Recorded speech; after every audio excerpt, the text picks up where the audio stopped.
En el punto siguiente vamos a hablar de dentro de ese poder público en la rama ejecutiva donde está inserta la administración pública y en nuestro caso nacional vamos a hablar de cómo está integrada esa administración pública nacional. Citamos una sentencia de la Sala Constitucional del año 2001, la 2724, que nos reitera la integración de la administración pública nacional centralizada y descentralizada. Dice así: la administración pública nacional está integrada por la administración central, conformada por los órganos que dependen directamente del Ejecutivo Nacional, a saber, Presidencia de la República, Vicepresidencia Ejecutiva, Consejo de Ministros, Ministerios, Oficinas Centrales de la Presidencia, Procuraduría General de la República, Consejo de Estado, Consejo de Defensa de la Nación, y agregaríamos hoy en día por la Ley Orgánica de la Administración Pública comisionados, juntas sectoriales, autoridades únicas de área.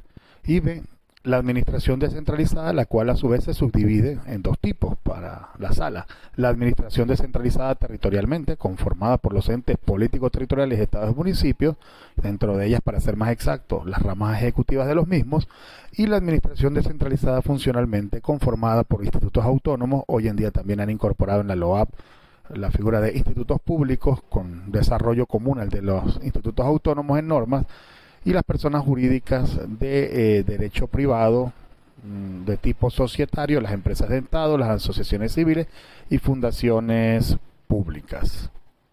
De esta sentencia que acabamos de leer, podemos entonces estructurar que la administración pública a nivel nacional va a estar, por así decirlo, englobada en dos grandes bloques. La administración pública nacional centralizada, son todos que tienen en común, que son órganos de un ente político territorial llamado república, y por el otro lado la administración pública descentralizada funcionalmente. Todos tendrán el carácter de entes descentralizados funcionalmente, son los entes que ha creado la república a través de sus órganos para gestionar las competencias que de origen le había dado la Constitución al nivel nacional. Si son institutos autónomos e institutos públicos, pues a través de su órgano legislativo los habrá creado cuando sanciona la ley, y a través de su órgano ejecutivo cuando le promulga y le publica dicha ley. Pero si son fundaciones, asociaciones, sociedades civiles y mercantiles, pues habrán sido creadas mediante el decreto ordenando el presidente de la República su creación y siguiendo los pasos del Código Civil o el Código de Comercio según su naturaleza para que obtengan la personalidad jurídica propia. Hecha esta acotación inicial, nos enfocamos en la estructuración de la organización de la Administración Pública Nacional centralizada en el marco de la lectura de la Constitución de la República Bolivariana de Venezuela y del Decreto Ley Orgánica de Administración Pública. En el caso de los órganos que integran el gobierno, si nos atenemos a lo que dice también la Constitución y la LOAP, el órgano que está en la cúspide de la rama ejecutiva sería el presidente de la República, con las competencias que tiene asignadas en el marco de la Constitución y la ley. Encuentra desarrollo en el artículo 225 y siguientes de la Constitución de la República Bolivariana de Venezuela y en el artículo 46 de la Ley Orgánica de Administración Pública. Seguido después con la figura de novedad que tiene la Constitución del 99, la figura del vicepresidente ejecutivo, sin perjuicio de que a la fecha se han creado fuera del vicepresidente ejecutivo vicepresidencias sectoriales en el marco de la potestad organizativa que ostenta el presidente de la República, con desarrollo también en el marco de la Ley Orgánica de la Administración Pública.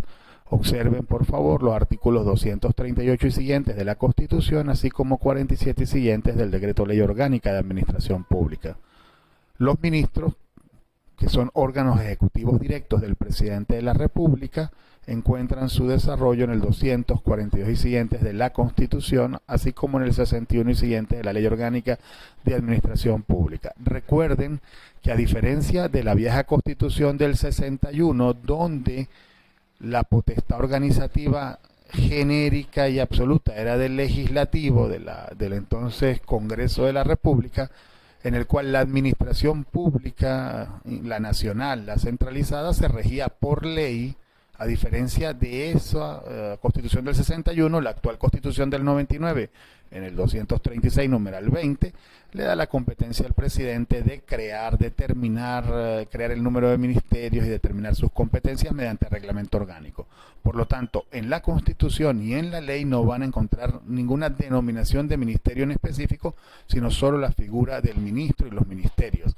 El desarrollo pormenorizado de cada uno de los ministerios que se creen será materia de reglamento orgánico dictado por el presidente de la República. Asimismo, si seguimos barriendo la Constitución, nos vamos a encontrar con el primer órgano colegiado de dirección política, que es el Consejo de Gobierno, presidido por el presidente de la República e integrado por el vicepresidente ejecutivo y demás ministros del despacho. Observen ustedes el 242 de la Constitución de la República Bolivariana de Venezuela al respecto. Así como encontraremos también órganos de apoyo interno a esa dirección política, que son las juntas sectoriales, antes llamadas gabinetes sectoriales, por allá antes del 2008, entonces Ley Orgánica de Administración Pública del 2001, pero su denominación mutada, cambiada al de juntas sectoriales, pero básicamente conservando esas mismas competencias. Asimismo, se ha creado la Comisión Central de Planificación, que preside el vicepresidente ejecutivo de la República y que integran varios ministros de despacho. Con relación a los órganos consultivos, vamos a encontrar los órganos superiores consultivos en el marco de la Constitución de la República Bolivariana de Venezuela y de la propia Ley Orgánica de Administración Pública en el artículo 44, que serían la Procuraduría General de la República, el órgano consultivo, asesor por excelencia del poder público a nivel nacional, así como representante judicial y extrajudicial de la República, y el Consejo de Estado, que preside el presidente de la República y que integran también cabezas o emisarios de otros órganos del poder público. Observen ustedes el 86 del decreto Ley Orgánica de la Administración Pública. De lo que hemos mencionado, cuando barremos ya no el ámbito constitucional, sino el ámbito legal, observamos que en el marco del decreto Ley Orgánica de Administración Pública se agrupan un conjunto de órganos de la Administración Pública Nacional. Un conjunto de órganos denominados órganos superiores de dirección, son los que mandan y ejecutan en la actividad administrativa de la Administración Pública Nacional, donde estaría el presidente de la República, el vicepresidente y los ministros, así como el órgano colegiado de dirección, donde estaría el Consejo de Ministros, los órganos superiores de consulta, donde se inserta a la Procuraduría General de la República y el Consejo de Asesoría Jurídica de la Administración Pública Nacional.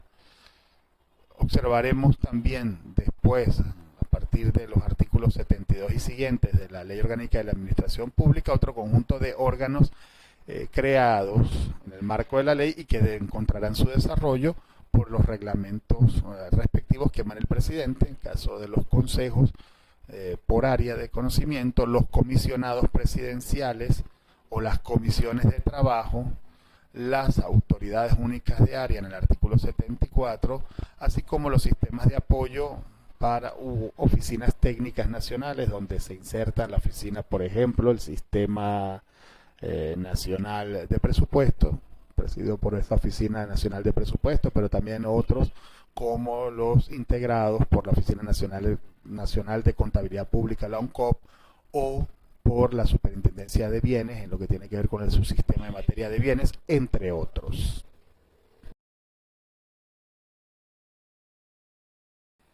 Siguiendo el estudio de la Administración Pública Nacional centralizada, en el marco del Decreto Ley Orgánica de la Administración Pública, entramos en la figura de los órganos desconcentrados y servicios desconcentrados.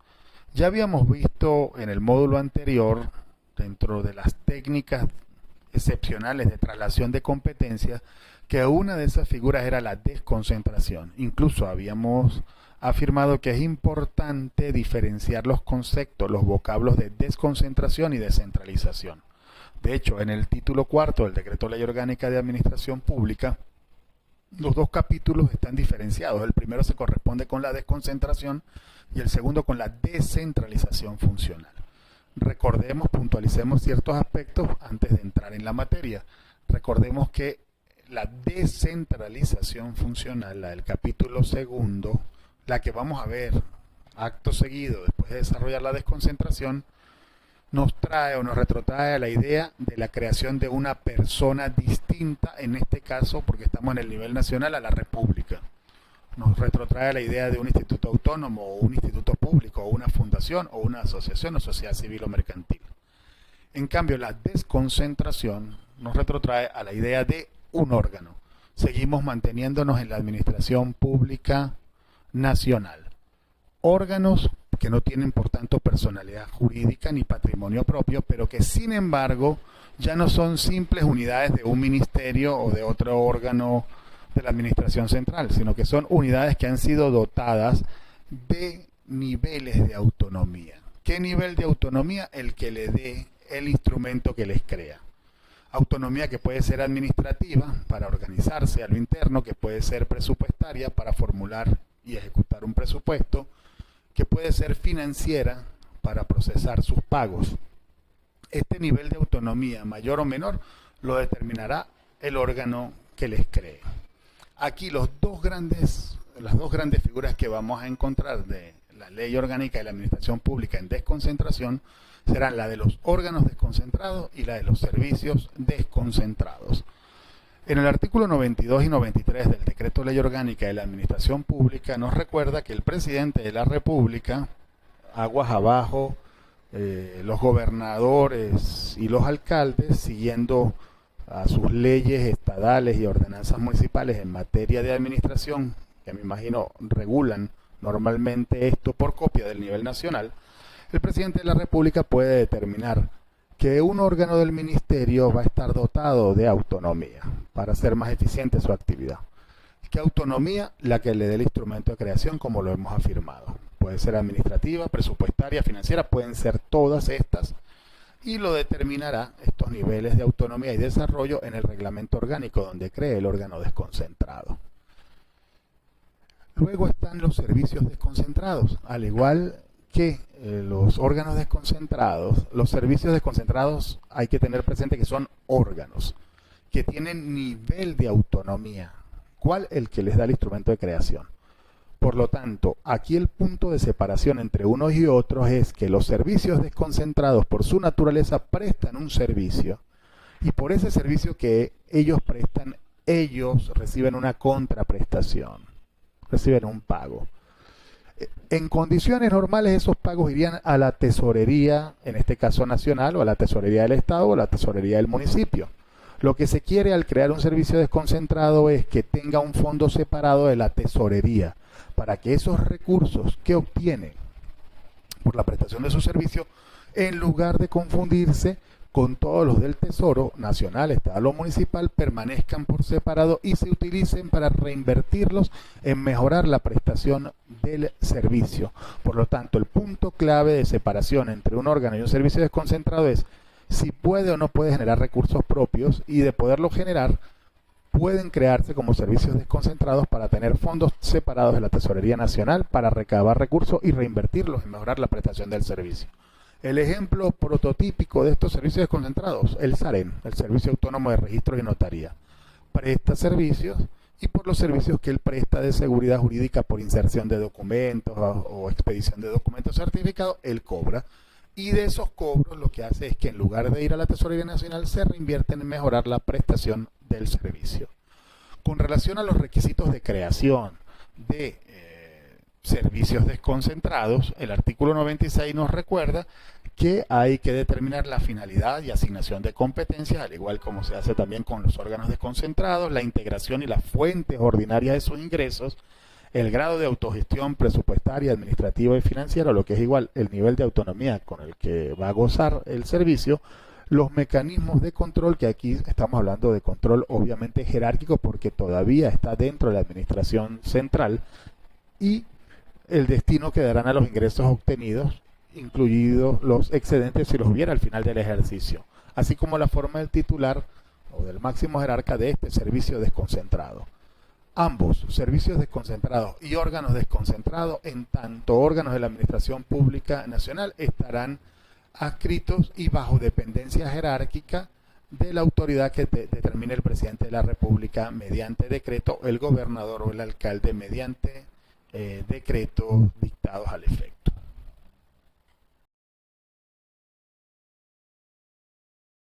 Una vez que hemos bosquejado rápidamente la estructura de la Administración Pública Nacional centralizada y que ustedes a más detalle lo observarán cuando consulten los dispositivos constitucionales y legales que se les refieren, enfocaremos nuestra mirada en la Administración Pública descentralizada funcionalmente.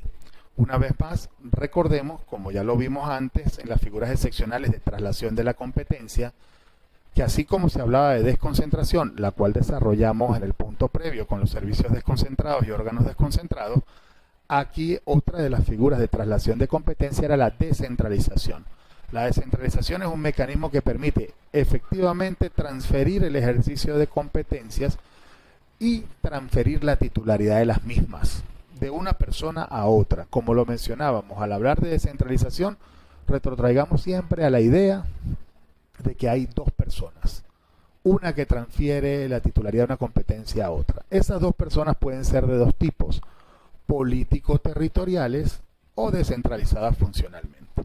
Cuando se transfiere la competencia de un ente político-territorial a un ente descentralizado funcionalmente, se habla de descentralización horizontal.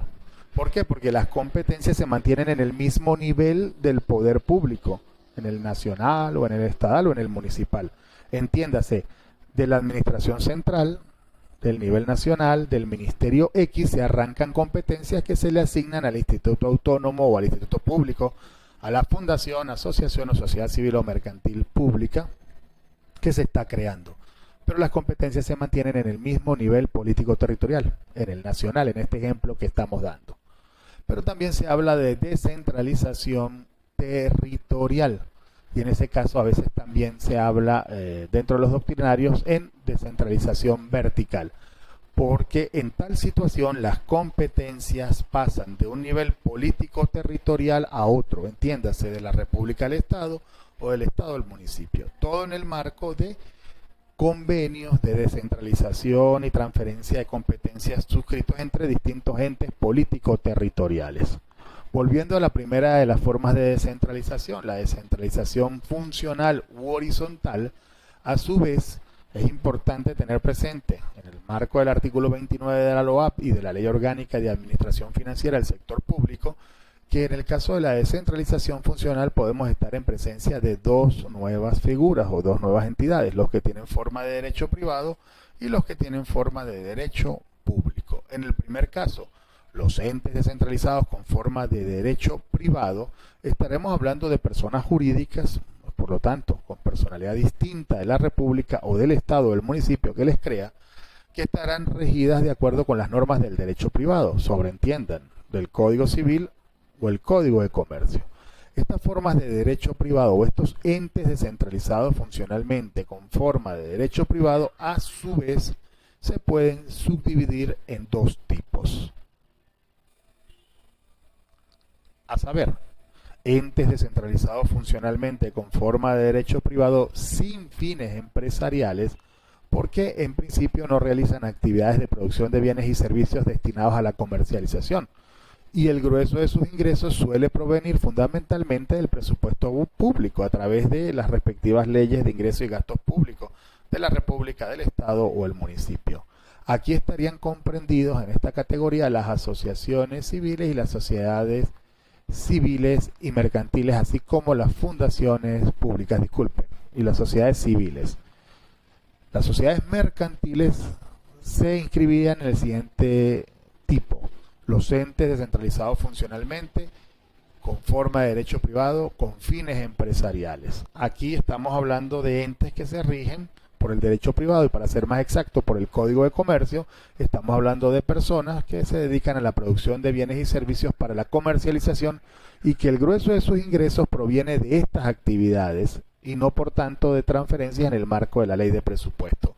Esta clasificación va a tener consecuencia práctica cuando estemos hablando de la Ley Orgánica de Administración Financiera del Sector Público, porque en ese caso, cuando hablemos de la aprobación de los recursos, los entes descentralizados funcionalmente con forma de derecho privado sin fines empresariales van a ir en el marco de la Ley de ingresos y gastos públicos o ley de presupuesto, mientras que los entes descentralizados funcionalmente con forma de derecho privado con fines empresariales, sus presupuestos serán aprobados por el presidente de la República en un procedimiento abreviado que regula la Ley Orgánica de Administración Financiera del Sector Público y el Reglamento número 1 que viene a regular el proceso presupuestario.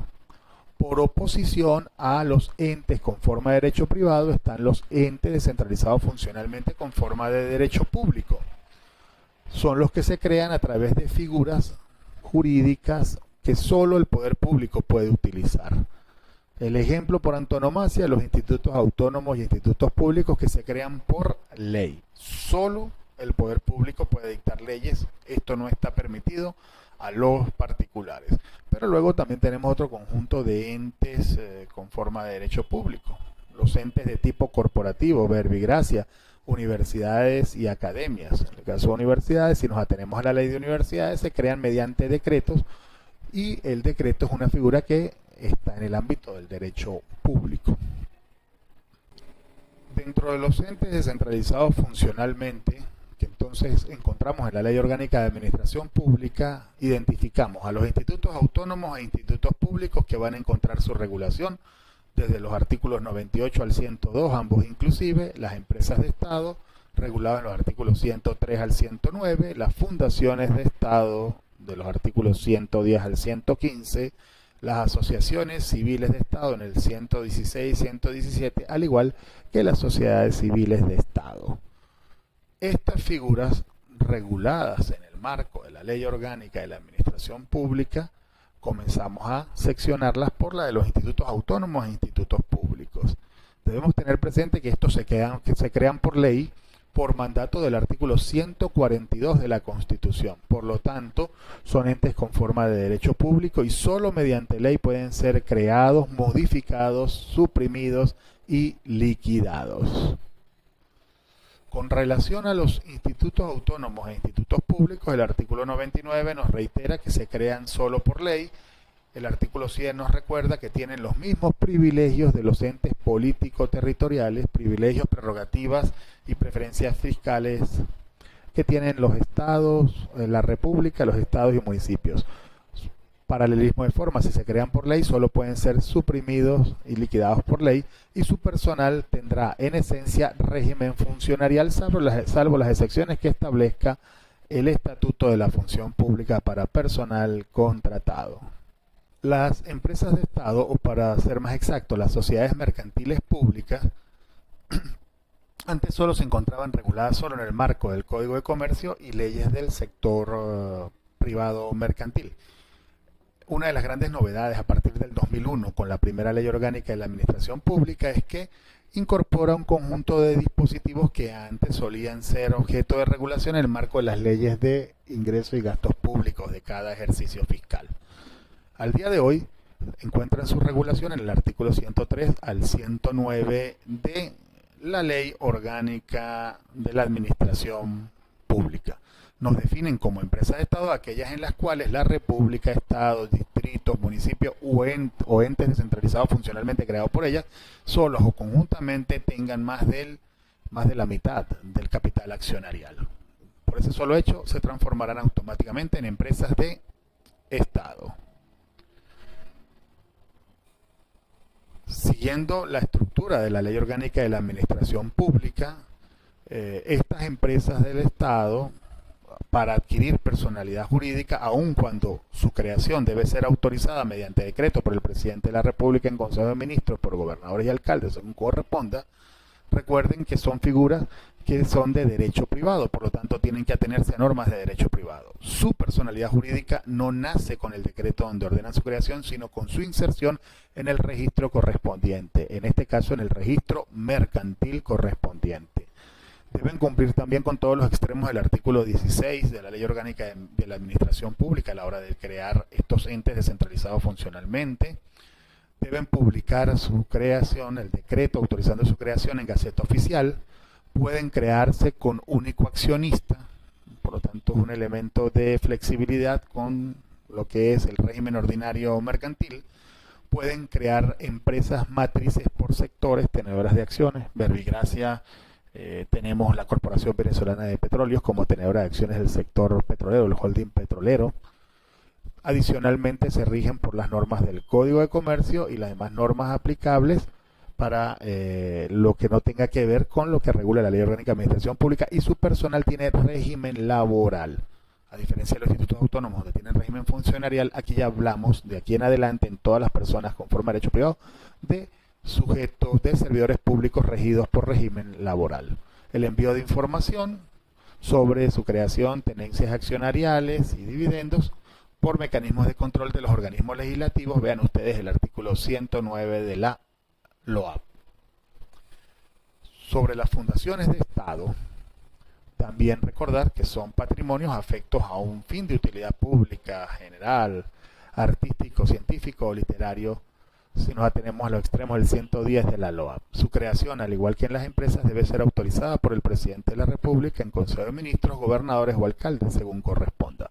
Al igual que las empresas, no basta con el decreto autorizando su creación, sino que deben insertarse los documentos constitutivos y estatutos en la oficina del registro subalterno correspondiente, y mientras esto no se haga, no obtiene personalidad jurídica. Igual que con el caso de las empresas, recordar que el ejercicio de la potestad organizativa, tanto en órganos como en entes, se tiene que someter a los extremos del 16 de la Ley Orgánica de la Administración Pública ya mencionado. Hay que publicar en Gaceta Oficial sus documentos constitutivos e indicar el valor de los bienes del patrimonio que van a asignárseles.